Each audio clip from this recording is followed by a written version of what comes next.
de estimulación adecuada versus atención terapéutica. La primera intervención,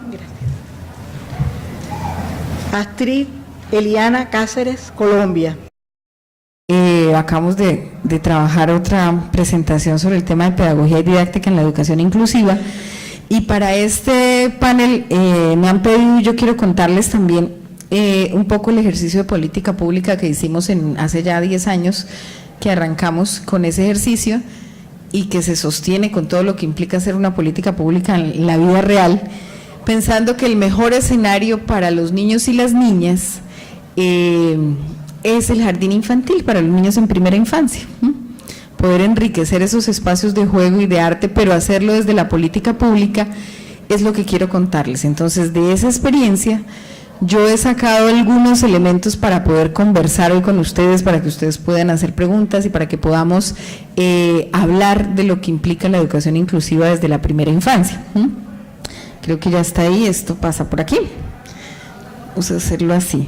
Esa foto es una foto oficial de esa experiencia arrancó en el 2009-2010 y arrancó a partir de una política pública que tuve el placer de coordinar y un ejercicio que pude apoyar directamente, y es una meta en política pública de que todo niño o niña con discapacidad en primera infancia tenía derecho a estar en el jardín infantil. Entonces esa fue como la foto oficial que me enviaron de un jardín infantil en Usme, en Bogotá, y esa la tomó las educadoras. Mire cómo va. Y antes de esa, después mandaron, bueno, vamos a mandarle unas fotos que salieron ahí también, pero la oficial es esa. Y me mandaron esta, y me mandaron esta otra. Y yo no sé si al ver las fotos uno dice, oye, ¿qué está pasando entre esos chiquitos, no? ¿Qué historias se tejen y qué juegos empiezan a surgir en la primera infancia cuando nos criamos juntos? Entonces a mí me gusta mucho el juego de las 3 fotos, porque las maestras quisieron enviarme la oficial, pero al mandarme las otras uno alcanza a captar lo que pasa en ese escenario que es el jardín infantil cuando llegan niños y niñas con discapacidad. Y de ahí sale esta historia que arranca en una ciudad como Bogotá, en la que tenemos aproximadamente 8 millones de habitantes, y tenemos más o menos, o teníamos 480 jardines infantiles públicos, y una meta de plan de desarrollo de que todo niño o niña con discapacidad vaya al jardín. Luego tuvimos que modificar varias cosas, y seleccioné 3 aprendizajes, creo que lo apagué, ya. Seleccioné 3 aprendizajes de esa experiencia para compartirles hoy. Lo primero que nos tocó hacer, y lo vamos a hablar más despacio ahorita, fue modificar la mirada sobre el sistema educativo, es decir, pasar de una escuela industrial, pensaba en que los niños se agrupan por fecha de fabricación, a una escuela cooperativa donde todos tienen que ganar y todos tienen que poner. Nos tocó también cambiar la manera de hacer una política pública, y ya vamos a hablar por qué, y nos tocó también pensar en alinearnos con la convención que en esa época estaba empezando a tener vigencia en Colombia. Y arrancamos por esta primera idea, y es, bueno, ¿a qué es que van los niños y niñas al jardín infantil? Yo no digo los niños con discapacidad, digo los niños y niñas en general. La mayor parte de espacios de crecimiento y de desarrollo para los niños en Bogotá son bastante precarios, y hay muchos niños, hay como más o menos unos 400.000 niños y niñas en primera infancia, de los cuales a los jardines infantiles apenas asistían una porción mínima, la mitad. Y queríamos llegar a más niños, entonces dijimos, no, lo primero es que el espacio del jardín infantil es un espacio para que los niños desarrollen todo su potencial, eso es, para que jueguen, y para eso Colombia definió 5 estructurantes del desarrollo infantil, dijo el arte, el juego, la literatura y la exploración del medio. A eso va un niño al jardín, a potenciar sus 5 dimensiones del desarrollo en el marco de sus estructurantes. Y si es así, ¿por qué no iría un niño con discapacidad? O sea, ¿qué esa definición? Al contrario, debe ser un espacio donde más tendrían que ir. Y arrancamos entonces por esa primera mirada, que fue cambiar la forma de hacer la política. La diferencia entre que un Estado le abra la puerta a un niño con discapacidad cuando la mamá toca, a que el Estado salga a buscar los niños, es fundamental cuando los derechos no son conocidos. Cuando apareció la meta Plan de Desarrollo en Bogotá, hicimos una articulación con muchos equipos humanos de gente que salió a buscar los niños, que no esperaron a que la mamá buscara el cupo. Y fueron a los hospitales y pusieron carteles: su hijo tiene derecho al jardín infantil, llévelo, aquí lo priorizamos. Había unas listas de espera y siempre priorizábamos al niño con discapacidad. ¿Por qué? Porque había una voluntad política de decir: aquí los niños entran al jardín infantil, porque en la mayoría de casos los papás, cuando están muy chiquititos los bebés, lo último que piensan es el tema de la educación inclusiva. Entonces, y además el enfoque a veces es muy fuerte cuando recién nacen los chiquitos, y es un enfoque bastante clínico. Entonces tuvimos que trazarnos una meta de gobierno e ir por el 100% de los niños que hubiera. Y empezamos a hacer búsqueda activa y priorizar ingreso. Esa es una de las transformaciones en la política pública. Tuvimos muchas resistencias, y entre esas resistencias nos tocó, por ejemplo, lidiar con la loca idea de la normalidad, ¿no? Ya ahí voy a desglosarles un poco las cosas que nos tocó enfrentar en ese momento, cuando decidimos que todos los niños con discapacidad debían ir a los jardines infantiles públicos. La loca idea de la normalidad, y ahí yo creo que la conocen, yo descubrí que no lo conocen tanto como yo pensaba, y esa Tonucci, esta es una sencillita que me encanta. Dice: Luis es demasiado vivo, Ana es desprolija, como desordenada, Javier es desganado, Enrique es retrasado, Carlos es malhumorado, Luisa es muy tímida, María es maleducada, solo José es normal. Firma la maestra. ¿Hay una explicación? No creo. Y nos tocó rechazar esa loca idea de que había niños normales y niños anormales. Eso es lo primero que tuvimos que trabajar, y alinearnos con la concepción que plantea la convención, y es que los niños y niñas, las personas con discapacidad no son enfermos, que la discapacidad no existe en los cuerpos, y que no hay niños dañados ni niños defectuosos que nos salieron regular y toca corregirlos y educarlos para que se porten y para que se vean igual a los demás. Esa fue como la primera intencionalidad. Voy a acelerar porque estoy.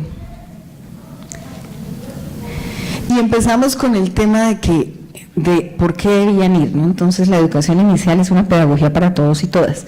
Ya les conté que el jardín infantil tiene sus 4: arte, juego, literatura, exploración del medio, y que los niños tenían que ir allá. Y empezamos a encontrar un elemento que fue fundamental para hablar con los papás, y es que la necesidad de los niños es lo que crea sus habilidades. Muchas veces los papás los llevaban a la sesión de terapia, y bueno, voy a contar ahí una anécdota personal, y uno esperaba que el niño hiciera tal cosa en la sesión de terapia, y resulta que en el jardín la hacían con una naturalidad porque los demás niños jalaban ese desarrollo. Y recuerdo una escena, esa sí es muy personal, con mi hija, cuando la llevábamos a muchas terapias para que gateara, y dele con el balón y con el ejercicio y tal. Bueno, y un día nosotros estábamos con mi padre en la sala, y yo dije: ala, pero tú ¿por qué no gateas? Ven, gatear es esto, mira, si ves cómo está el perrito, te pones así en 4 patas. Se quedó mirándome y lo hizo, y yo me moría de la risa. Dice: es que nunca le expliqué qué era lo que queríamos, ni que gatear, o sea, nunca lo tuvo en cuenta ni nunca la vi así. Entonces yo decía: claro, la necesidad de moverse y también el reconocimiento de ellos como sujetos es lo que hace que realmente se generen habilidades. Entonces empezamos con el jardín infantil y nos dimos cuenta, encontramos en su momento niños que llevaban 3 años sin mayor escenario de interacción con otros niños, y a la semana de haber asistido al jardín el cambio era absolutamente radical. El desarrollo de los niños, y esa fue una de las primeras conclusiones que sacamos de ese momento, es que el desarrollo de los niños y niñas con discapacidad es realmente mayor en el ambiente del jardín infantil, y ocurre de una manera natural. Y los otros niños hacen preguntas, claro: ¿y por qué está así? ¿Por qué tiene el brazo así? Y se responden, y se trabaja desde la inclusión.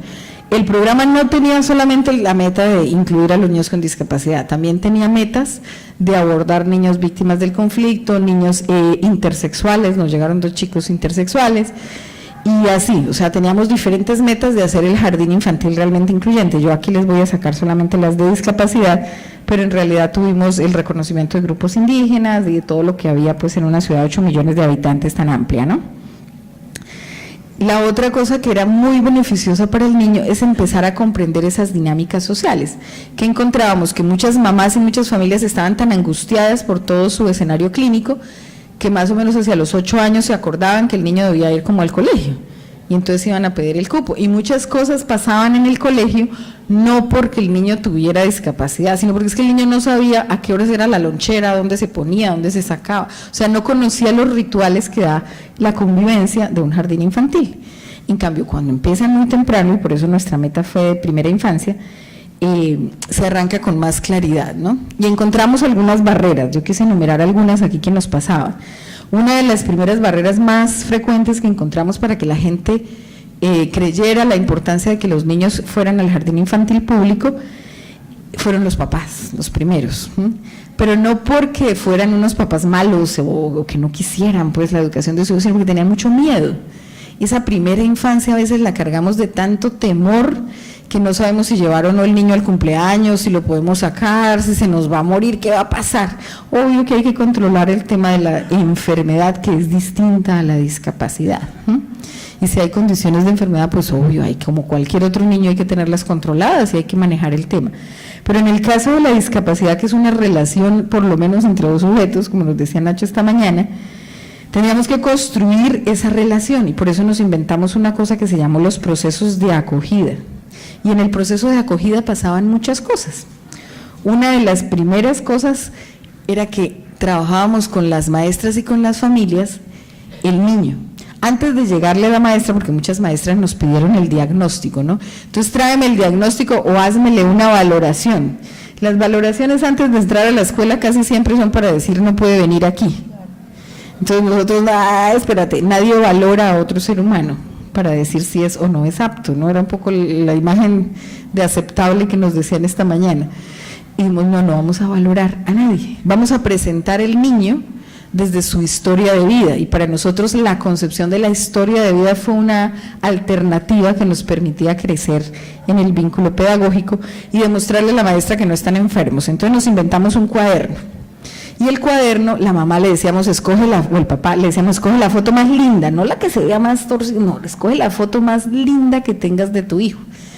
Y le presentábamos a la maestra el cuaderno con la foto de Manuel o de Andrea y su historia de vida, donde también decía tiene síndrome de Down, no tiene parálisis, pero era una de las cosas de su historia de vida. Y empezaba a conocer el niño y a quitarse como la idea de que era un niño enfermo a que era un niño. Y lo primero es que como niño pues le gustan las cosquillas y algunas historias y le gusta jugar, entonces ¿cómo empatamos ese vínculo pedagógico? Y esa historia de vida nos permitió hacer que el espacio realmente fuera, porque no era solo que fueran al jardín, sino que fueran en un modelo incluyente. Entonces conocimos al niño por su historia de vida, la construcción de confianza también entre la familia y la maestra. Tuvimos una vez un jardín infantil que lo abrimos en una zona muy compleja que se llama, la suelen llamar en Bogotá el Bronx, yo creo que ustedes saben más o menos qué zona es una zona de alta drogadicción y consumo, pero la apuesta no fue quitar los niños, sino empezar a trabajar con la comunidad para la protección integral de los chiquitos. Y teníamos una mamá que tenía sus 2 niños que los llevaba siempre en una carreta y que era consumidora. Y el primer día que abrimos el jardín, esta mamá lloraba y decía, ¿ustedes sí me los cuidarán bien? ¿Sí estarán bien aquí? O sea, nosotros decimos, sí, tranquila, son sus tesoros. Entonces, esa relación del proceso de acogida es fundamental para todos nosotros, para los niños, para la maestra, y esa confianza que se tejía ahí con los chiquitines y las maestras nos permitió avanzar en ese modelo de educación inclusiva. La otra barrera que tuvimos que trabajar es esa loca idea también de que uno tiene que llegar con capacidades a demostrar habilidades en el jardín o en el colegio, ¿no? Como suele pasar en algunos países remotos que escogen a los niños en una prueba, ¿no? Y entonces solo me quedo con los que ya saben leer para enseñarles a leer. Entonces, ¿eso qué gracia tiene? Digo en unos países remotos porque tengo la lejana ilusión de que esas pruebas se acaben, pero bueno. Entonces nos tocó quitarnos la idea de la capacidad como prerequisito. Muchas maestras nos decían, es que él no controla esfínteres. Pues claro, ¿a qué va uno al jardín? Pues a aprender a controlar esfínteres, ¿no? Es que no coge el lápiz, pues claro, ¿a qué va uno al jardín? Pues a aprender a coger el lápiz. ¿A qué va uno a la escuela? Si lo hace a los 20 años, 50 años, bueno, ¿cuántos no usarán pañal y no sabemos aquí y no los estamos sacando a un salón aparte hasta que aprendan a usar, a dejar el pañal? No. Entonces aquí lo que se trataba era de reconocer que la educación es un proceso y que en el jardín se van a cumplir etapas y procesos, lo mismo en la vida del ser humano. Entonces tú no podías creer que al jardín se llegaba a demostrar habilidades, sino que era el jardín el que desarrollaba esos procesos. Para eso nos tocó hacer un acompañamiento permanente a las maestras y empezar a trabajar sobre eso. Bueno, ya voy acabando. La otra barrera fue la formación profesional, 2 minutos. La formación profesional y la idea de que no estamos preparados, ¿no? Entonces, en una primera versión de este modelo caímos en una trampa. Y la trampa fue pensar que uno se preparaba para la educación inclusiva.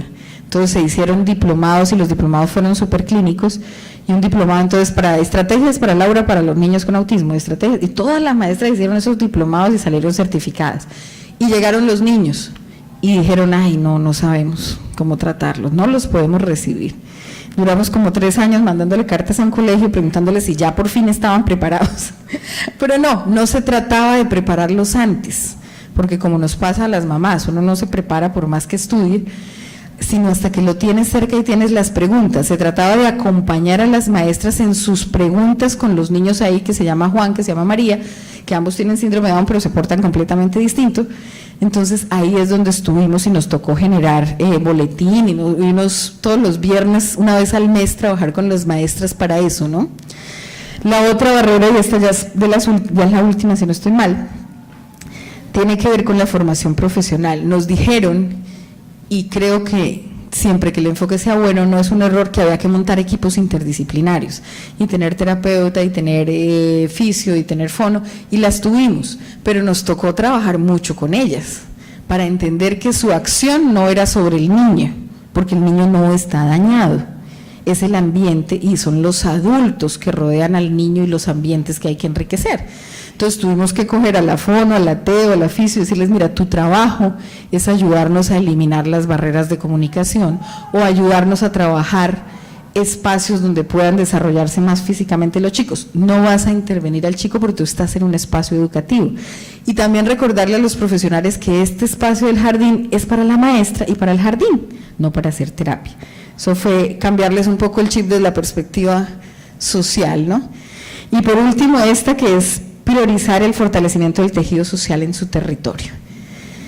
No caímos en un error, y en eso creo que fue una maravilla, y es agrupar los niños por su condición biológica en un jardín allí, si van los ciegos, o sea, no, sino que iban al jardín del barrio. De esa manera al barrio llegaba 1 o 2 chiquitos a ese jardín, al otro jardín le llegaban 4 de diferentes edades. Entonces se convertían en alguien que apoyaba, que construía el jardín, pero que no le cambiaba la naturaleza educativa al jardín infantil. Esto lo paso, aquí van a encontrar los procesos que tuvimos para que accedieran al jardín eliminando barreras, para que pudieran permanecer en el jardín participando, porque la participación es clave en la educación inclusiva, y para que pudieran transitar a la educación formal. ¿Qué entendimos? Que si como política pública nos metíamos con todos los jardines infantiles al mismo tiempo, esta generación de niños va a pasar a primero, y sigue creciendo. Y empezábamos, que esa llave no se ha cerrado, a cerrar la llave de niños que se van a la educación especial, que en Colombia no está reconocida como parte del sistema educativo.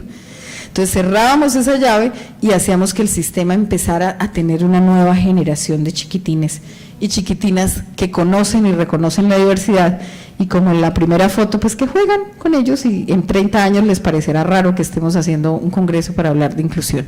Bueno, muchas gracias.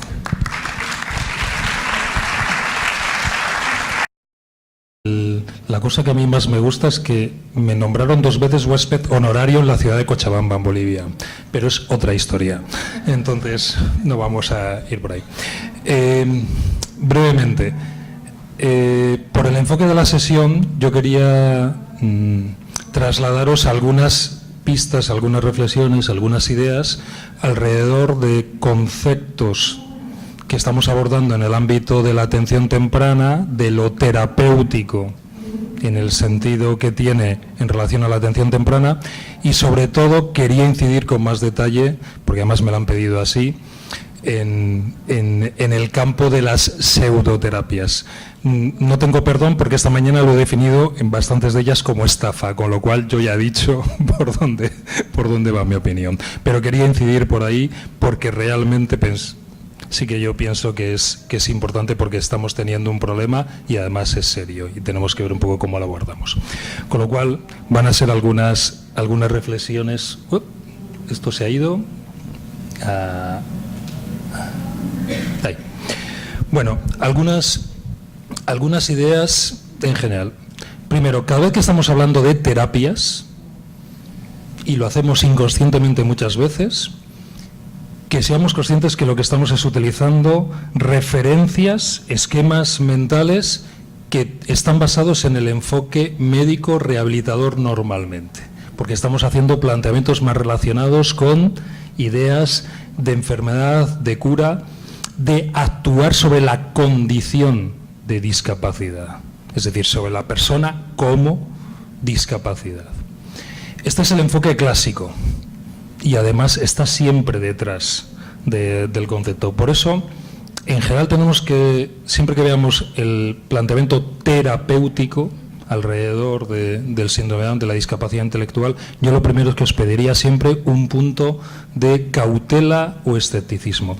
Nos podemos dejar llevar un poco por la costumbre, pero por lo menos tenemos que ser conscientes de que hay que tener cuidado.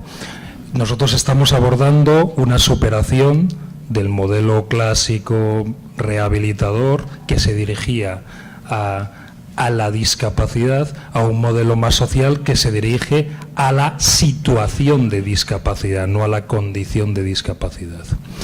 Pero además ni siquiera ese es el enfoque en el que nos estamos trasladando. Nuestro enfoque ya es un enfoque mucho más dirigido en términos de desarrollo humano, de desarrollar el potencial de las personas con discapacidad. Es un enfoque mucho más personal en términos de darles poder, de hacerles que se desarrollen hasta donde puedan, de que puedan ejercer eficazmente su vida, tanto en términos de derechos como de posibilidades.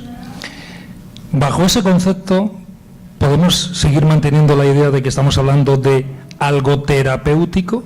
Lo terapéutico no deja de ser una mejora.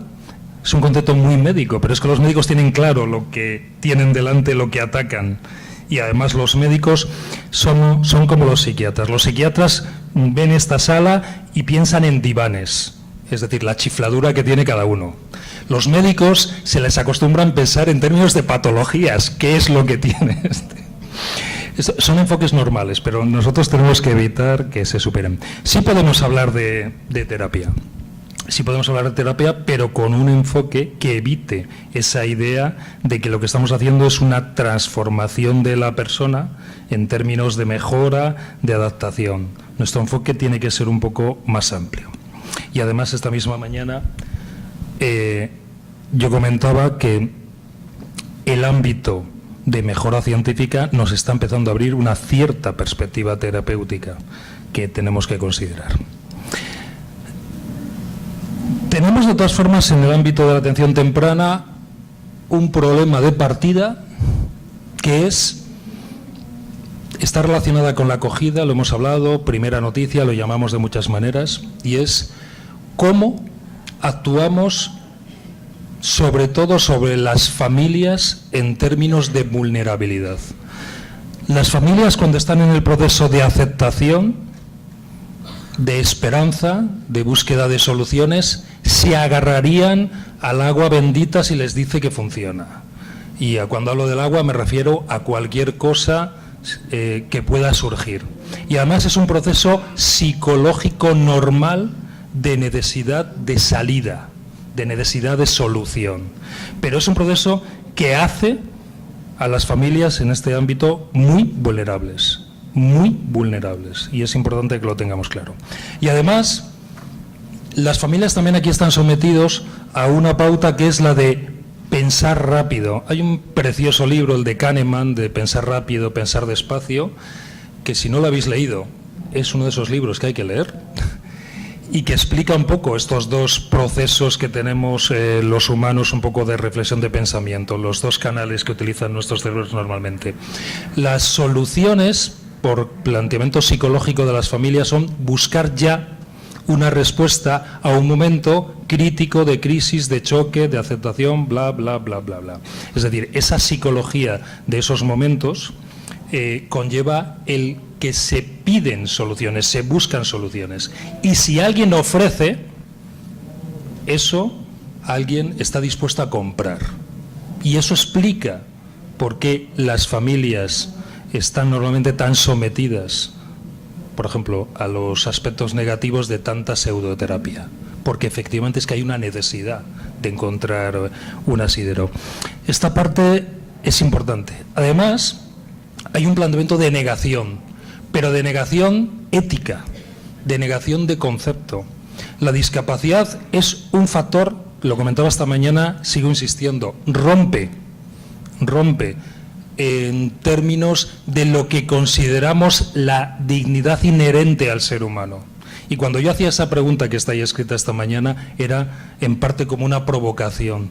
Esa pregunta es la que nos tiene que enfrentar, porque si no tenemos claro, y tener claro quiere decir asumido con plenitud absoluta esa respuesta, automáticamente la consecuencia que lleva es que hay una denegación de la forma de actuar sobre la persona con discapacidad. Es decir, estamos viendo la discapacidad, no al ser humano.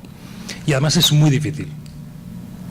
Y en la discapacidad intelectual, en lo que estamos nosotros, más todavía. Todo eso está actuando. A partir de ahí, bueno, pues un poco cómo se mueven las familias o cómo pueden tener. Es decir, hay una situación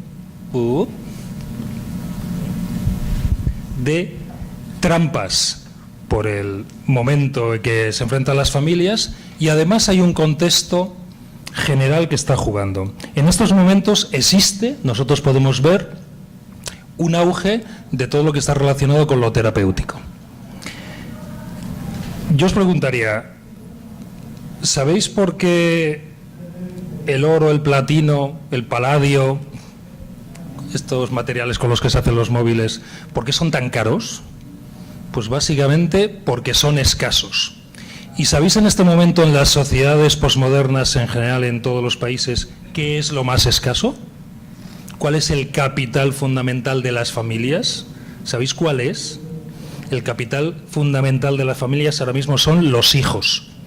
Los hijos son escasos, pocos, con pocas posibilidades de tener muchos, porque el tipo de sociedades que estamos haciendo hace que sea difícil, además, poder enfrentarse económicamente a sostenerlos, porque además tendemos a tenerles tarde.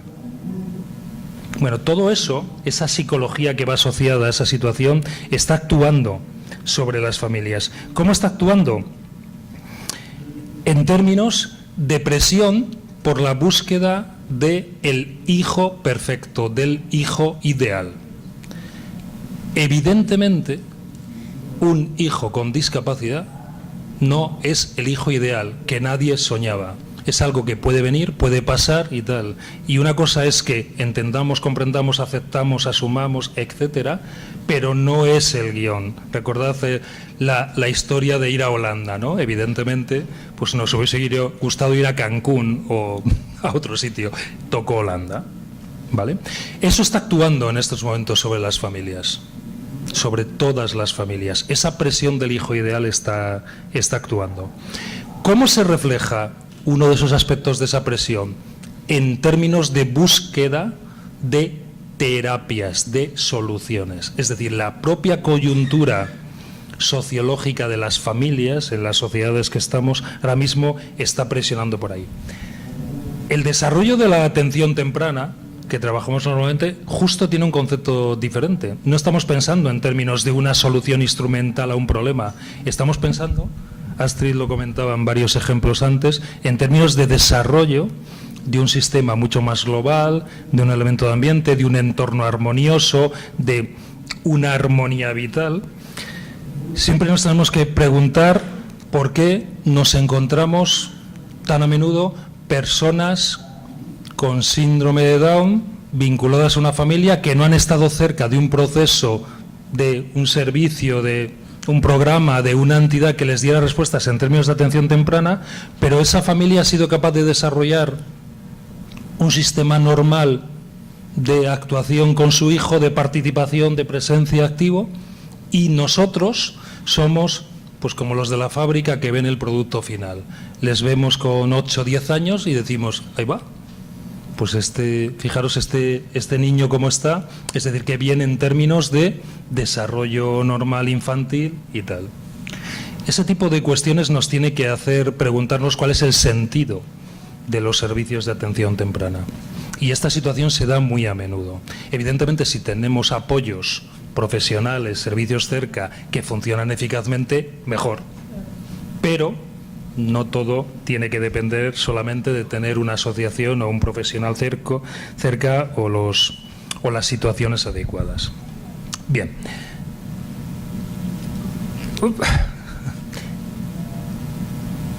Vamos a meternos un poco en el ámbito de las pseudoterapias.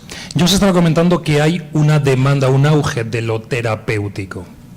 En estos momentos, además, cuando hablas con los profesionales de la educación, yo cuando hablo con profesores, por lo menos en España, todos insisten en que familias con esa presión sobre los pocos hijos están haciendo cada vez más una presión más exigente sobre los profesores, sobre los colegios, en términos de exigencia, en términos de demanda. Es decir, las familias de ahora son diferentes, ¿eh?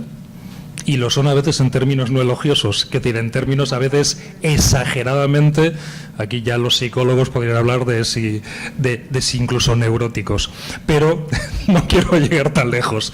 Sencillamente, esa presión se está dando, esa situación se está dando. Esta situación explica también parte de lo que nos estamos encontrando en el ámbito de las posibles propuestas de terapias. ¿Cómo defendernos de la pseudoterapia? Es un concepto tan difuso como difícil de abarcar. Porque pseudoterapias quiere decir, alguien vende una fórmula, evidentemente el que vende la va a vender con todos los elementos de elogio, justificación, y hacer un vídeo diciendo que mirar hacia el este rascándose el ombligo puede ser un factor de mejora, no sería difícil. Hay gente muy creativa por ahí, pero mucho. O sea que se puede vender de formas muy complejas, barbaridades absolutas. Se está haciendo. Se está haciendo. ¿Cómo defendernos de eso? No va a ser fácil, ¿eh?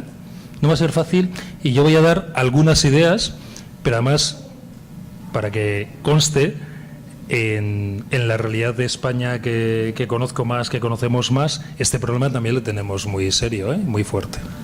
O sea que no es fácil escapar de él. La primera pregunta es que el concepto que desanima, que desmonta la idea de pseudoterapias es el puramente científico, la referencia científica, fiable. El método científico existe, la ciencia existe, la evidencia existe. La evidencia no son más que sistemas del método científico para confirmar que tal medicamento, que tal producto, que tal técnica, que tal tiene una base de funcionamiento. La evidencia, cuidado, es una palabra peligrosa, porque hay muchos niveles para contrastar la evidencia. Y cuando alguien te habla de esto tiene evidencia científica, sí, es que pregunté a 10 como el anuncio del detergente de la televisión y de 10, 9 me dijeron que lavaba más blanco. Bueno, pues es una evidencia, pero de un nivel muy bajo. Cuidado, cuidado. Pero aquí ya nos podemos quedar con una pista. Hay ciencia. Tenemos que acostumbrarnos a pensar en términos no de superstición, sino en términos racionales. Sobre todo cuando se está jugando, comillas, jugando con nuestros hijos. Entonces hay que meter un poco ese tipo de racionalidad. ¿Qué encontramos normalmente en lo que se está vendiendo como pseudociencia, sobre todo en el ámbito de la temprana? Ahí tenéis algunas pistas. Normalmente son dinámicas que sí, lo he visto. Es que aquí los del cartelito del fondo indicador son y hacen su papel, y muy bien, muy estrictos, muy bien. Ahí tenéis algunos ejemplos que os decía. Normalmente se están vendiendo, imponiendo como sistemas únicos. Cuando alguien te vende el Doman, te está diciendo, este es el sistema, palabra de Dios y hay que seguirlo. Y si no lo estás siguiendo bien, es que no lo estás haciendo, o a lo mejor estás teniendo la tentación de ciertas cosas. Malo, malo, malo. Claro, eso se llama secta. ¿Vale? No sé si ha quedado claro. ¿Vale? Bueno, pues esto en el ámbito de las pseudoterapias funciona mucho. En el ámbito de la pseudoterapia, recordad que lo que se está moviendo más está viniendo del ámbito médico, médico puro, porque estamos arrastrando un montón de bagaje. alguien se inventó que las flores de Bach, que etcétera, etcétera, etcétera, y hay una colección de barbaridades. Tal. Esto los antiguos griegos se sorprenderían de ver en qué ha quedado la civilización moderna, qué fácil es engañarla. Y lo digo en serio, habría que leerse un poco Aristóteles de vez en cuando. Bien. Segundo, muchas veces se ve ese tipo de culpabilidad sobre las familias porque es una forma de tener los asideros de control, de sometimiento. Y además los mecanismos de culpabilidad son tan fuertes en el ámbito de discapacidad que es muy fácil atrapar a las familias. Es realmente muy fácil. Cuando algo te piden un montón de dinero de una forma desaforada, que además es irracional con el tipo de vida natural que tiene que tener cualquier familia, a ver, da igual que funcione. Mira, no, porque yo no condeno mi vida porque me ha venido una persona con discapacidad. No, pero ¿quién ha hecho yo disparate? Pues lo hago de otra manera. Ah, pues a lo mejor sí que es eficaz, pero no conmigo. No hace falta pensar más lejos. Esto no es un problema de tener o no dinero, de permitirse tener tiempo para hacer ciertas cosas. No, es que hay que aprender a tener un punto de sensatez. Entonces, aquí hay que hablar de cómo desactivar. La mayor parte de pseudoterapias están viniendo con marca registrada, sobre todo desde el ámbito norteamericano. Aquí son franquicias, lo comentas muy claro, es verdad, y se está planteando de esa manera. Cuidado, siempre que veamos esa sensación de marca registrada y tal, intuición. Y luego, en la parte que nos toca a nosotros, la mayor parte de las pseudoterapias vienen enfocadas a la gimnasia cerebral. Es una palabra muy escogida. Es decir, hay mucha gente que viene con la idea de que lo físico, son expertos a veces que vienen de la fisioterapia, porque claro, es que los cerebros de nuestros chicos, todo el mundo sabe que vienen un poco estropeados, pero con la gimnasia adecuada van a ser el mismo chico, pero además habiendo hecho algo de gimnasia. No sé si los bíceps serán muy buenos, pero desde luego su cerebro por ahí no va a evolucionar mucho. Cuidado, ¿eh? Muchas de las pseudoterapias están viniendo con esta bendición que vienen del ámbito más de la parálisis cerebral, de los temas de enfoque físico, y nos dan un elemento de intuición, de aviso, de que ahí hay que cambiar. No me quiero meter en técnicas concretas, hay un montón, ¿eh? Hay un montón. Yo he mencionado el Doman, Filadelfia, el FEI y todos estos porque es un miasma donde a estas alturas ya tenemos demasiado informe que nos está diciendo sí, se acabó. Pero, ahí está. En un minuto, vamos a correr un poco. ¿Qué podemos recomendar a las familias? Informarse, preguntar, que desconfíen de forma natural de soluciones magistrales. No lo haríamos si alguien nos vende una casa al borde de un precipicio. ¿Por qué lo vamos a hacer con nuestro hijo con una terapia? Un poco de sensatez. Hay que contrastar. Esto tiene mucho de sensatez, de pura lógica intuitiva. Y luego, hay dos pistas que son importantes. Uno, hay que buscar referencias en otras familias. Lo que nosotros estamos viviendo lo ha vivido mucha otra gente antes. No somos únicos. Lo siento. Ya sé que todos nos gustaría ser excepcionales, pero esto no funciona así. ¿Vale? Preguntar a otras familias, buscar ahí la fuerza. Segundo, ¿qué es lo que nos falta? Y realmente nos falta en este momento. Nos falta tener canales de referencia que nos estén dando una orientación científica desde ámbito universitario, diciendo, familias, esto no es adecuado, para esto no. Nos falta, tenemos que crearlo, no lo tenemos. Mientras no lo tengamos, vamos a estar un poco vendidos, perdonad que haya ido tan rápido, un poco vendidos en términos de que alguien nos oriente. Yo si tuviese que hacer una recomendación final para este ámbito de defensa de la pseudoterapia sería, tenemos que buscar cómplices en el ámbito universitario que nos puedan dar orientación. ¿Y sabéis por qué lo tenemos que hacer? Porque se está estafando a muchas familias y se está jugando con la vulnerabilidad. Se está haciendo un planteamiento claramente de injusticia. Me he pasado del minuto, pero yo le dije a mi hijo, que es un fan de Blas de Lezo, que aparte de que tengo que ir a la estatua para hacerme una foto delante, porque esto es así, pues que le iba a mencionar. Y es que es todo un ejemplo Blas de Lezo. En serio, las cosas dependen de lo que hacemos con lo que tenemos, no depende de otras cosas. Se puede tener media pierna, sin brazo, un ojo, y aún así ser un talento en lo que toque. Es toda una historia y gracias. Buenas tardes para todos. Yo tengo que hablar de pie, me cuesta un poco de trabajo darme la vuelta. Yo les voy a contar mi experiencia, lo que he conversado con papás en talleres de papá, lo que hablo con la gente y lo que observo.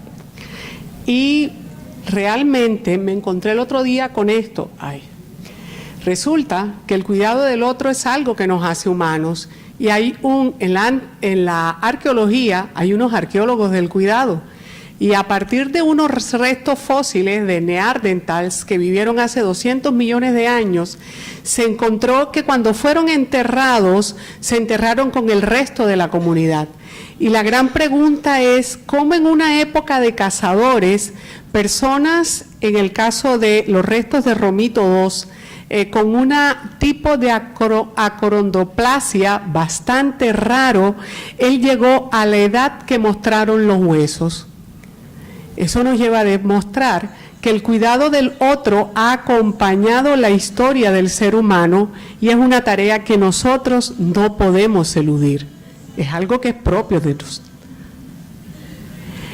Cuando nace un hijo con discapacidad, esas son mis hijas que son mellas, realmente uno entra a una vorágine, y no es la novela colombiana de José Eustacio Rivera. Para la Real Academia de la Lengua, la vorágine se caracteriza por 3 cosas. Es un remolino impetuoso que a nosotros los papás con hijos recién nacidos con discapacidad nos lleva por delante. Además de eso, la vorágine se caracteriza por una mezcla de sentimientos muy intensos. Todos los hemos pasado por allí, y además de eso hay una aglomeración confusa que en ocasiones no nos deja mirar las cosas con claridad, y es lo que Agustín decía, nos termina siendo muy vulnerables y querer agarrarnos de lo primero que pase por el lado. Y entonces ahí viene una pregunta, y es ¿qué camino vamos a escoger? Entonces es el asunto de la estimulación adecuada. ¿A quién? ¿Dónde lo vamos a hacer? ¿Quién la va a hacer? ¿Quién va a ser el profesional? ¿Qué modelo de intervención? ¿Vamos a escoger el aprendizaje natural o el ecológico? ¿Qué juegos, qué juguetes? Miren, uno en la web se va a encontrar con páginas especializadas en todos los idiomas. Yo me muevo preferiblemente en inglés y en español, en donde nos venden toda cantidad de cachivaches para la estimulación adecuada de nuestros hijos, y nuestra casa se va a parecer más a una tienda de juguetes especializados que a una casa donde hay niños, como toda casa. Estas preguntas las hace Down España en su guía de estimulación adecuada, y esas preguntas las tenemos que responder metidos en la vorágine, que ese es el gran reto de los papás. Pero ahí está lo confuso, lo difuso, lo raro. Entonces uno oye, el otro día yo escuchaba en Bogotá que hay gente que está dando un medicamento a base de cloro, que hay unas algas, que hay unas galletas que no se le puede dar a comer, o te hacen preguntas como esto: ¿y tú le das chocolate a tu hija? Yo le dije, por supuesto, si la primera fan del chocolate soy yo. ¿Y tu hija la dejas comer dulces después de tal hora? Yo le dije, claro, es que si se pone muy necia, yo en mi buen costeño pego un grito. Pero realmente la gente te hace esas preguntas. La gente, ¿qué es lo dudoso también? Que nos ofrecen hasta alternativas religiosas para curar la discapacidad. Entonces es probable, respetando los credos de fe de las personas presentes en el auditorio, que uno se pueda encontrar con un líder religioso que te responda de manera franca y directa: aquí no hay discapacidad, todos están salvos en el Señor. O te puedas encontrar con familias que en un taller de padres te muestren un versículo del Nuevo Testamento en donde te dice: mire, es que yo no le encuentro sentido al taller porque realmente aquí lo que nos estamos es purificando. Entonces, esas son las cosas a las cuales nosotros nos vemos en esta vorágine. pero de la vorágine tenemos que salir, y cuando salimos nos metemos en un sinfín de actividades. Y de lunes a martes, miércoles, jueves, viernes, sábado y domingo. Y yo me encontré un día con que yo estaba haciendo ejercicios de estimulación en mi casa, en la casa de mi mamá, que me fui a pasar el día, con las mellas y no sé qué. Y entonces, y uno empieza una línea de tiempo, primer año, segundo año, tercer año, cuarto año, quinto año, sexto año. Y entonces ahí van sumando cumpleaños y esa es la mandala del infinito.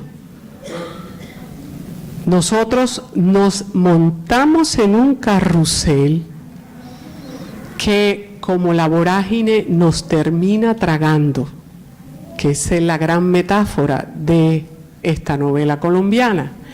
Entonces la gran pregunta que nos tenemos que hacer como padres es ¿cuándo vamos a cerrar el ciclo de lo terapéutico? Porque uno se va a encontrar con padres frente a la alternativa del jardín de infantes, es que él aún no está preparado. Es que a mí me da cosa que vaya al colegio. Y ajá, y entonces, pero si es que ya tiene 2 años, ¿no te parece que ya es el momento? Entonces, nosotros los papás nos armamos de unas excusas, pero realmente mi sugerencia es que nosotros tenemos que aprender a cerrar el ciclo. Nuestros hijos lo necesitan. Para nosotros se convierte en un gran argumento mental, pero realmente como papás lo tenemos que cerrar. ¿Qué hay de dudoso que se me había olvidado? Las alternativas terapéuticas que hacen que nuestros hijos estén toda la mañana en un centro de estimulación sin ir al colegio. Con eso nosotros tenemos que cerrar ese ciclo. Es que la edad del niño es para ir al colegio y si necesita algún tipo de apoyo lo debe hacer fuera de la jornada escolar. Entonces, el sinfín de actividades nos lleva a una pista de carreras y arranca la competencia porque creemos, como ya lo dijeron mis acompañantes de panel, que el desarrollo es una competencia y no lo es. Los hitos del desarrollo siguen su propio tiempo y por eso yo puse el reloj al revés. Nosotros queremos jalar el tiempo a base de terapias y jalar los hitos del desarrollo a base de ese sinfín de actividades que ocupan los 365 días del año y de lunes a domingo. Pero realmente las terapias no son equivalentes a desarrollo. La condición de discapacidad, cualquier tipo de condición de discapacidad, tiene un límite eminentemente humano. Como nosotros somos así de finitos. Entonces, centrarnos en lo terapéutico entra a violentar la condición humana de nuestros hijos. Y realmente, por más terapias que hacemos y quienes tengan mayores posibilidades económicas y las pagan de manera particular, por más terapias que paguemos y por más recursos económicos que le dediquemos, los hitos del desarrollo van a seguir su propio tiempo. Y nos vamos a encontrar con lluvia en el camino. Yo realmente veo que hay lluvia en el camino. Y la lluvia en el camino nos acompaña a lo largo de todo el ciclo vital. Uno es la competencia intercultural. Los patrones de evaluación en los procesos de atención tempranas han sido desarrollados en otros países, en otros contextos. Inclusive dentro de nuestro propio país, nosotros tenemos que hacer un esfuerzo por las adecuaciones con una perspectiva intercultural. Entonces, para que no nos pase lo que me pasó a mí, que yo lo cuento con bastante gracia.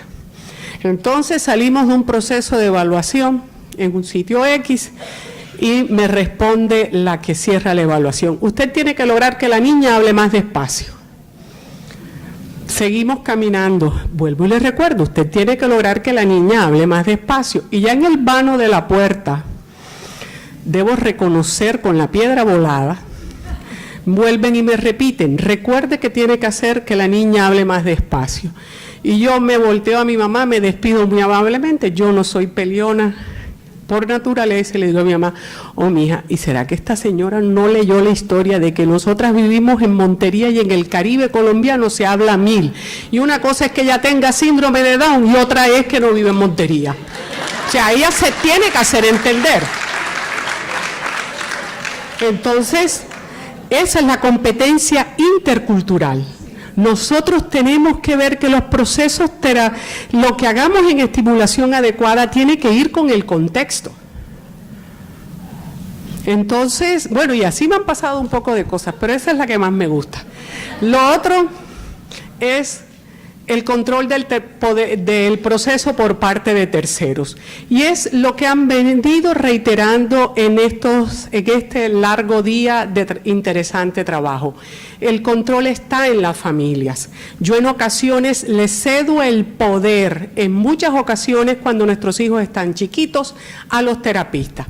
Entonces me voy a encontrar con la terapista ocupacional que trabajó algunos años con Juliana y me dijo, es que yo llevo a todos los niños hasta los 10 años.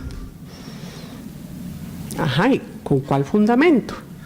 Entonces, cuando uno asume el control del proceso, y para eso nos tenemos que formar. Yo pienso que este tipo de espacios lo que hacen es formarnos para darnos cuenta de que el cuento el proceso, la vida de nuestros hijos está en nuestras manos, no es carreta.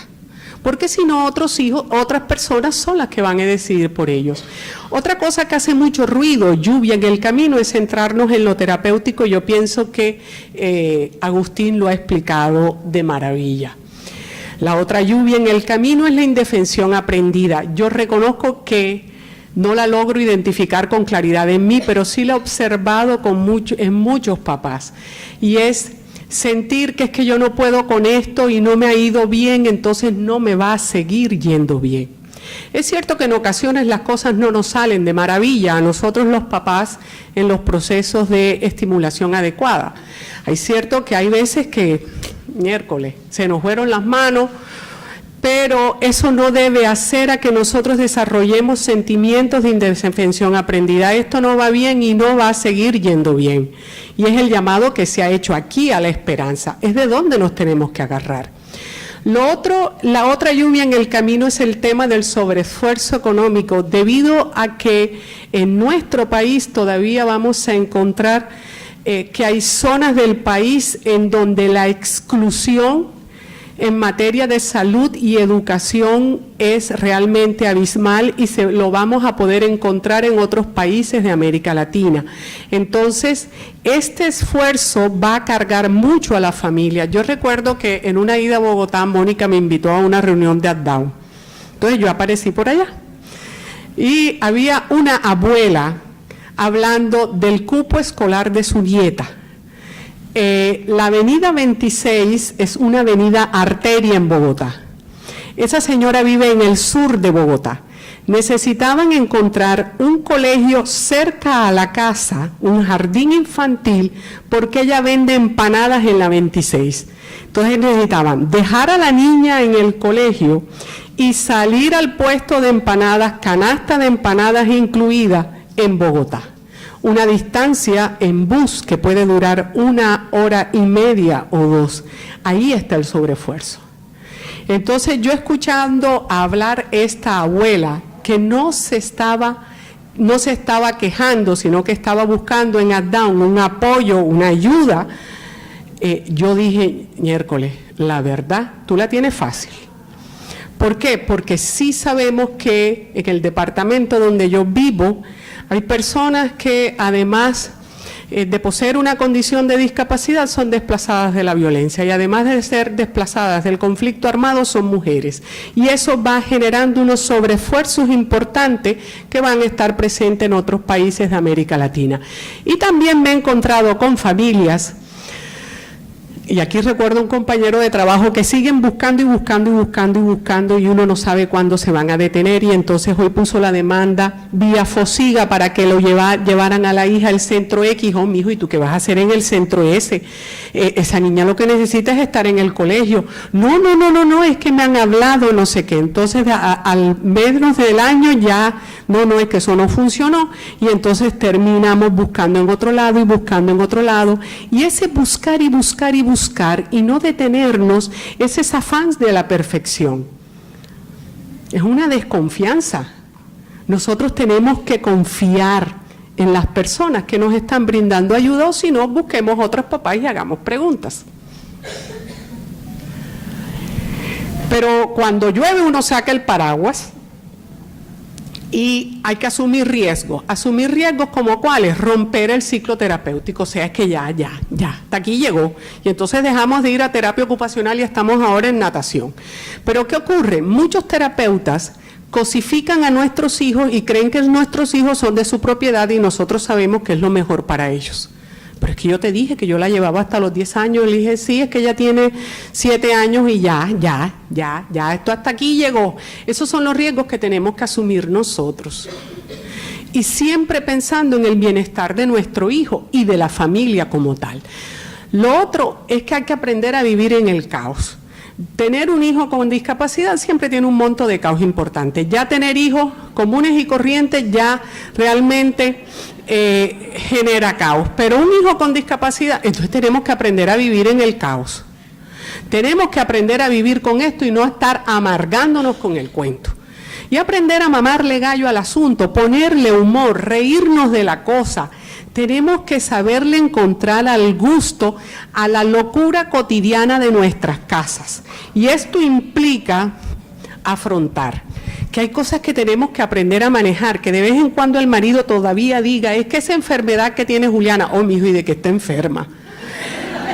Sí, esas cosas las tenemos que afrontar. ¿Por qué? Porque no estamos solos. Nosotros no estamos solos en el planeta. Nosotros tenemos otros hijos, tenemos familias, tenemos amigos, está la gente del edificio, del conjunto. Hay asociaciones en las cuales podemos, y hay información en la web de excelente calidad, confiable. Entonces, nosotros como papás tenemos que encontrar un horizonte de sentido. Nosotros no podemos vivir la condición de discapacidad a secas. Tenemos que encontrar que ella enriquece nuestro producto vital y reconocer que nos hemos transformado y que los recursos personales de los miembros de la familia se han enriquecido y reconocer esa transformación en nosotros.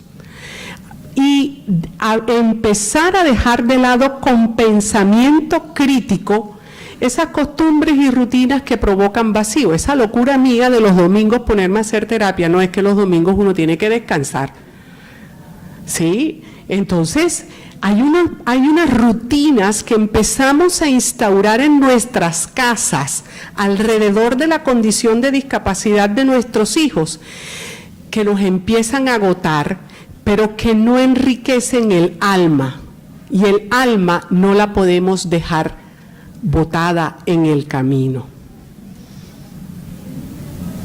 En este caso, ya voy a terminar, hay algunas cosas que yo he aprendido. Uno, que no hay alternativas milagrosas, no hay santo milagrero. Yo me encontré una señora en un avión en alguna ocasión que iba con Juliana, y a quien le di un puño mental.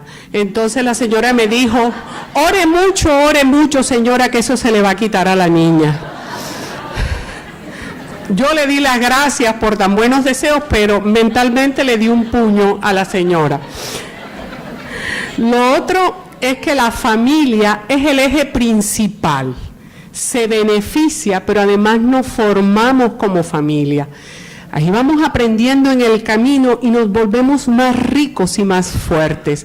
Y lo otro es que los aprendizajes tienen que ser funcionales. O sea, yo tengo que pensar que el esfuerzo que estoy haciendo en estimulación adecuada no es para que mi hijo únicamente aprenda a vestirse, a bañarse, a cepillarse los dientes solo. Es que nosotros creemos, ese es lo que le da sentido a este ejercicio vital, en la inclusión de nuestro hijo. O sea, el esfuerzo de la estimulación adecuada, de la atención temprana, tiene un horizonte que no se agota en los primeros años. Es un horizonte a 60, 70 años, que es la expectativa de vida de hoy en síndrome de Down.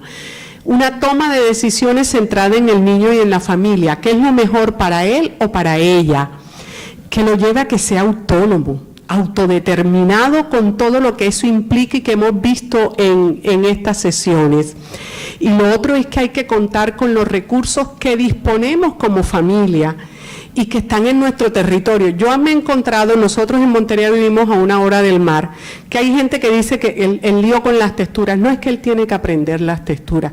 Yo le dije, tú lo has intentado llevar a la playa, ¿qué mejor textura que la arena de la playa, la arena seca, la arena mojada, el agua de mar pegachenta que a tantos niños le molesta y no tienen ninguna condición de discapacidad, el bronceador, el sol, el vestido de baño mojado y las mamás así más acuciosas que ponen estas camisetas manga larga, gorrito y todo para que no se queme.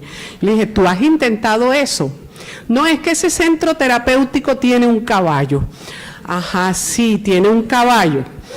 Y tú no tienes familia que tenga una finca o algún pariente que viva en un entorno rural.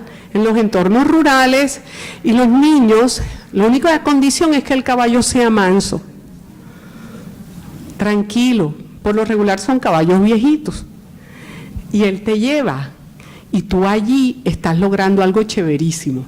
Entonces nosotros a veces nos olvidamos del parque lineal, del parque de la ciudad, del cine, de la tienda de la esquina, en fin, de los recursos que tienen las ciudades que se convierten en unos excelentes entornos naturales para que nuestro hijo vaya adelante. Y bueno, realmente yo disfruto mucho no hablar, sino contar un poco cómo vivo las cosas. Y siento que mi visión de la discapacidad yo llegué al mundo de la discapacidad después de haber leído muchísima literatura y novela de ficción. En el mundo de la ficción, lo extraño forma parte de la vida. Y eso es lo que tenemos que hacer nosotros. Vivir con eso tan distinto como parte de nuestra existencia. Y mirarlo con ojos sonrientes. Hay días que son maravillosos y, como digo yo, iluminados. Y hay días en que las cosas nos salen como a las patadas. Pero el hecho de que las cosas no nos salgan bien un día no nos quiere decir que como padres no estemos haciendo las cosas bien, porque yo he encontrado que muchos padres viven los primeros años con mucha culpa, y hay padres que dejan de trabajar, y yo les pregunto, ¿y por qué? Si la vida natural implica que la gente trabaja y hay momentos en que se quedan solos en la casa. Esa es la vida real. Y nuestros hijos tienen que aprender a vivir en el mundo en el que les tocó vivir, que es el siglo XXI. Muchas gracias. Creo que ahí sí, en la perspectiva caribeña fue clara. Pues no, o sea, no te pueden exigir terapias y es muy frecuente, es muy frecuente y hay que tener una raya. Yo creo que agregaría solamente una cosa y es que todavía tenemos el mito de la terapia como la cura, ¿no? Entonces la profesora dice, no, es que tiene que ir a no sé cuántas sesiones de terapia y va, porque uno lo lleva. Y dice esa cosa, y regresa y pues no le llegó curado, no es, y mientras no tengamos claro que la discapacidad no es una enfermedad y que los niños no están dañados para ser reparados, sino que son una forma distinta de moverse y de procesar y que, como dice Ana Rocío, los hitos del desarrollo llegarán cuando tengan que llegar. Entonces ahí es donde quebramos un poco el modelo. Conozco gente que le ha hecho millones de terapias a los niños y están regular, entre comillas, en términos de los hitos del desarrollo, si es que así lo quieren medir. Y conozco familias en el Casanar, en Guaviare, en zonas donde no hay ninguna atención en salud, y los chicos les toca crecer ahí entre la vereda, entre el ganado, entre las hojas, y pues ¿qué vamos a hacer? Pues nada, que crezcan ahí, y su desarrollo puede ser muy bueno, entre comillas, con esa misma medida. Entonces los hitos del desarrollo llegan cuando tienen que llegar, como dijo Ana Rocío, y creo que eso hay que explicárselo a los maestros, a los colegios, e ir cambiando poco a poco esa concepción frente a lo que implica ser un niño con síndrome de Down, una niña con síndrome de Down que tiene nombre propio y que tiene historia de vida propia. Un momentico, acá tenemos un aviso. Asamblea FIADAUN, sala 2, a las 18:30. Tenemos otra pregunta. Yo no sé para quién. Hoy en este congreso, otra mamá con hija con síndrome de Down me dijo que me revisara, y ya que las enfermedades que ha tenido mi hijo con síndrome de Down son resultados de problemas emocionales maternos. ¿Qué puedo responder a eso?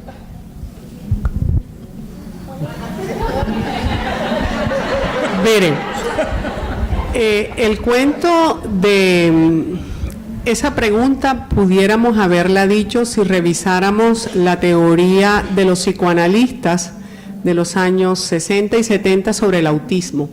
En un principio se pensó que los niños eran autistas por problemas emocionales de la madre y el vínculo.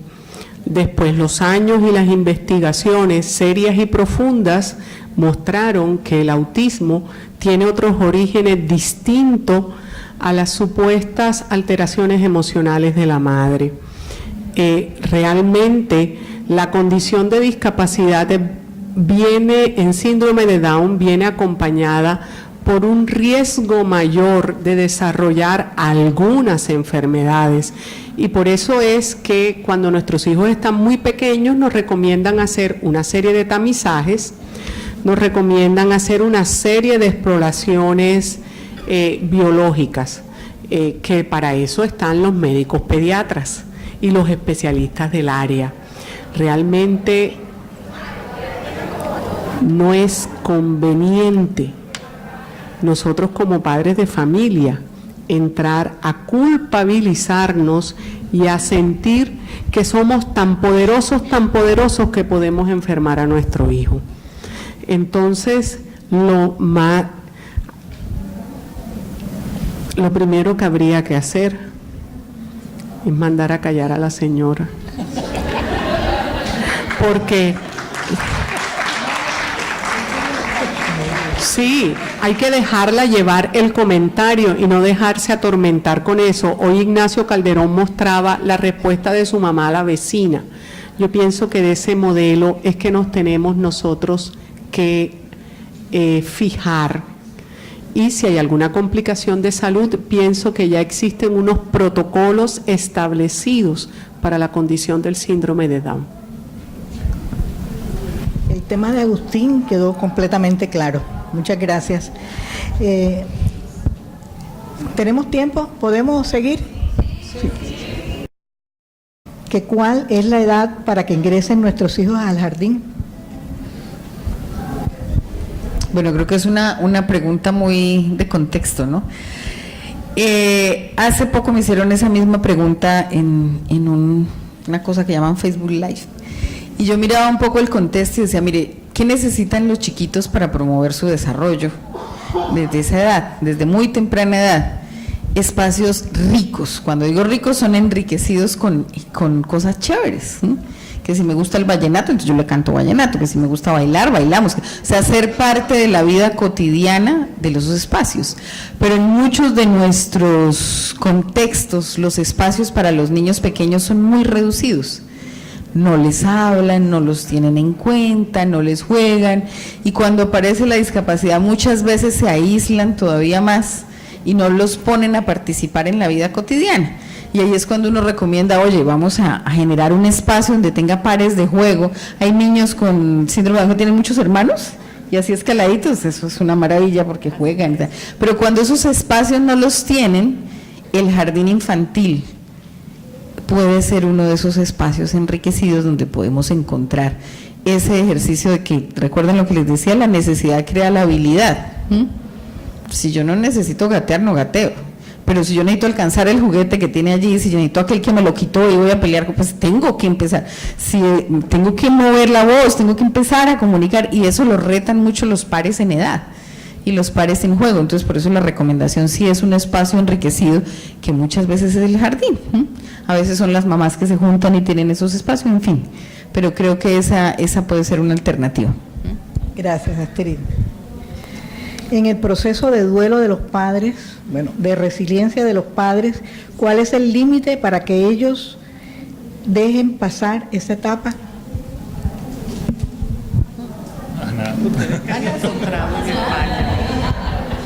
La cariñeña. Nada más porque yo no creo en el duelo. A ver, es una respuesta difícil. Por ejemplo, yo personalmente creo que el mayor impacto que recuerdo es de ver a unos padres de un joven con 20 años y tenías una conversación con ellos y te dabas cuenta de que no lo habían aceptado. Y es una situación, sí, y no es tan raro. Aquí hay un aspecto que a mí siempre me ha fascinado especialmente, como es el estatus, autoestima de los propios padres, cómo influye en el proceso de aceptación. Me llama mucho la atención cómo familias de manera más natural, con sus expectativas de vida, de desarrollo familiar, personal, normales, razonables, consiguen más rápidamente un acomodo sobre lo que es esa situación nueva que no la tienen preparada, y en cambio familias que sienten como que es una ruptura de su vida, de lo que implica, lo valoran en términos de pérdida, pueden tardar mucho tiempo o sencillamente ni siquiera hacerlo.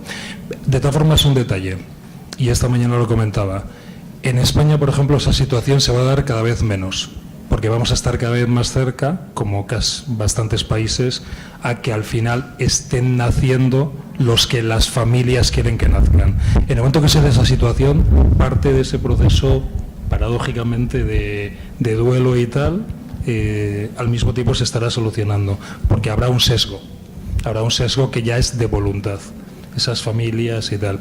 Y ese diseño, ya sé que puede parecer aquí lejano, pero ese diseño cada vez se acerca más. Lo digo para que seamos conscientes. Bueno, yo quiero contar una cosita pequeña frente al duelo, y es que dentro de las muchas cosas que le pasan a uno cuando tiene el niño con síndrome de Down, mi niña, por ejemplo, entonces, claro, yo acudí a la ruta esa que uno hace para que lo valoren, le digan, esas cosas. Y cuando llegué a la psicóloga me dijo, ¿ya superaste el duelo? Y yo dije, ay, había un duelo. o sea, ese día dije, es que yo perdí. Entonces ella me dice, sí, tú perdiste una hija, la hija ideal que soñabas.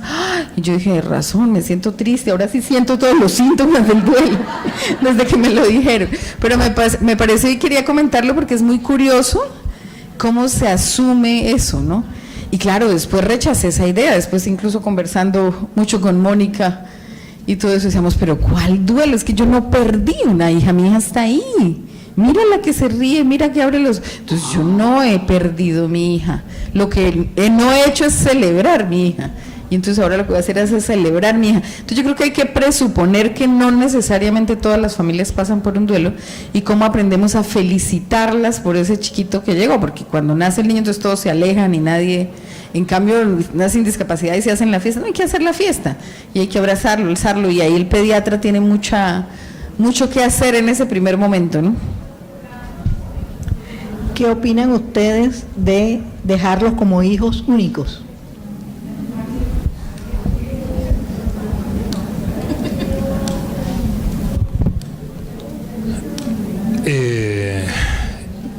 Es que lo ha comentado Astrid muy claro antes. Un proceso natural de pura estimulación del entorno. El ideal es el de la propia familia, el del juego de pares entre hermanos. No hay mejor estimulación natural que entre hermanos.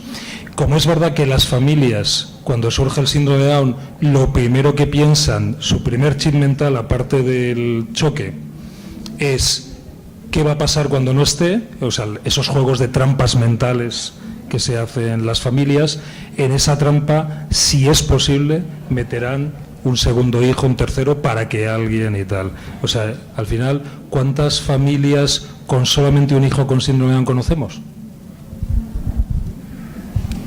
Bueno, yo tuve la experiencia de la promoción, fueron mellas, pero realmente yo pienso que la vida con hermanos es mucho más rica, porque es que, miren, yo recuerdo cuando nació Juliana, a uno le empiezan, entonces como sabía que yo era psicóloga, que era profesora universitaria, entonces la familia me mandó sesudos artículos sobre el tema.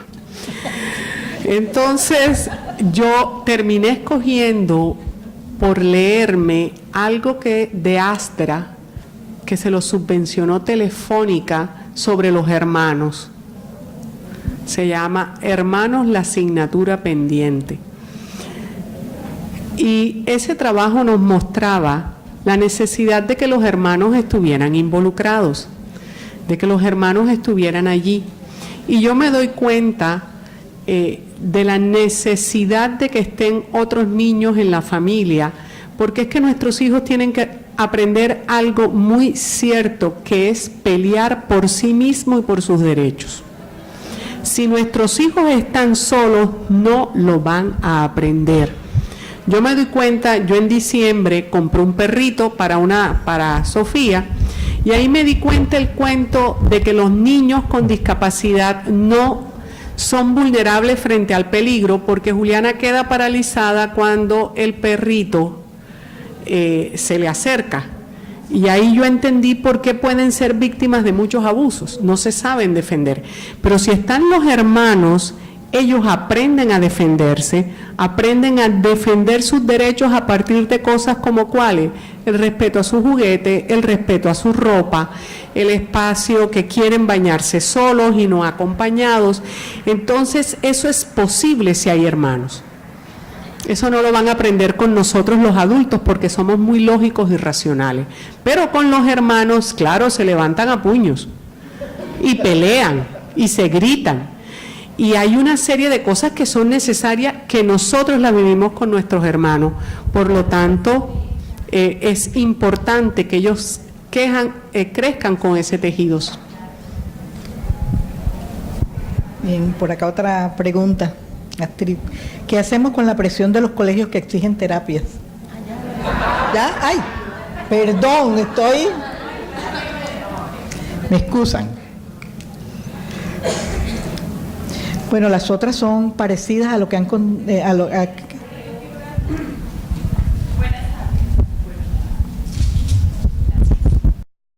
Problema que tenemos fuerte y que las redes sociales están amplificando. Y hay varias cosas, y alguna más posiblemente, que hay detrás. Y solamente los dejo a modo de... A ver, hay un problema de no aceptación. O sea, no asumimos lo que es la vida de una persona con síndrome de Down, que evidentemente tiene déficits, tiene limitaciones, son parte de su naturaleza, y no hay ningún problema en aceptarlo. Entonces, ese proceso de no aceptación hace que sea muy fácil extenderse. Lo que no hacemos con otros hijos, sí que lo hacemos con él. Cualquier logro que consigue, aunque sea excesivo, canta horrorosamente, pero como no se pone a cantar y alguien le pone un vídeo, pues ya hay que bendecirlo. Pero el problema no es solamente las madres, tienen mucho aquí, porque son las que a veces están más cercanas. El problema no está solamente en las que lo hacen, sino en la gente que lo realimenta, es decir, que lo utiliza como modelo de referencia para comparar a sus hijos con ellos, o para decir, el mío no toca el piano, pero hace esto y además también le saco en redes sociales. Y esto se está haciendo demasiado. Y al final hay problemas de desequilibrio, de no estar entendiendo lo que es armonía vital. Pero hay un segundo problema que también está. El síndrome de Down tiene un pequeño pecado original, y es el del elitismo. Porque esa singularidad tan visible, ese que sea una de las imágenes de la discapacidad, hace que el elitismo esté muy presente. El elitismo en este caso no económico, pero es un elitismo de cierta clase. Se habla un poco de la realeza de la discapacidad intelectual, y el que te lo dice en términos críticos, y a veces con razón. Y esto es para que nos lo hagamos mirar, porque además esto nos afecta a todos los que estamos alrededor del síndrome de Down. Luego, ha habido un tercer fenómeno que ha sido de que durante años hemos tenido que generar un proceso de cambio de conciencia, de cambio de imagen, cómo pasar de las personas con síndrome de Down apartadas que ni siquiera les sacamos a la calle, a asumir su visibilidad en términos reales, pero en términos positivos. Entonces, ¿cómo lo hemos vivido? Hemos puesto a los niños preciosos, simpáticos, majetones, bla, bla, bla, y les hemos puesto en los calendarios, en los vídeos, en las imágenes y tal. Y nos olvidamos de la realidad de los que son feos, de los que son menos agraciados, de los que no hablan tan bien, etcétera, etcétera, etcétera. También es verdad que esto es un proceso de aprendizaje. O sea, vamos haciendo un poco de ensayo y error. Yo lo digo por cómo lo hemos vivido en España, que hemos analizado esto desde hace años y hemos dicho que aquí se nos está pasando la mano. Nosotros ahora, por ejemplo, estamos insistiendo en modelos de vida reales. Para que sea un modelo de vida, alguien tiene que tener algo que llame la atención. O sea, una vida vulgar, normal, para que nos entendamos, pues para eso no necesita un vídeo ni ponerle un micrófono. Pero si alguien puede ser interesante porque tiene como afición ser un cantaor, pero luego en otras cosas pues es el más normal porque está efectivamente en la cafetería. Pero es una responsabilidad sobre todo nuestra, y has hecho muy bien en mencionarlo, porque efectivamente tenemos un problema de no encontrar bien el acomodo, y esto es preocupante. Yo sí pienso que nosotros los papás sí tenemos que limitar la sobreexposición de nuestros hijos en las redes sociales. Red Papás, para el caso colombiano, ha hecho unas advertencias muy claras sobre el crearle identidades digitales a nuestros hijos.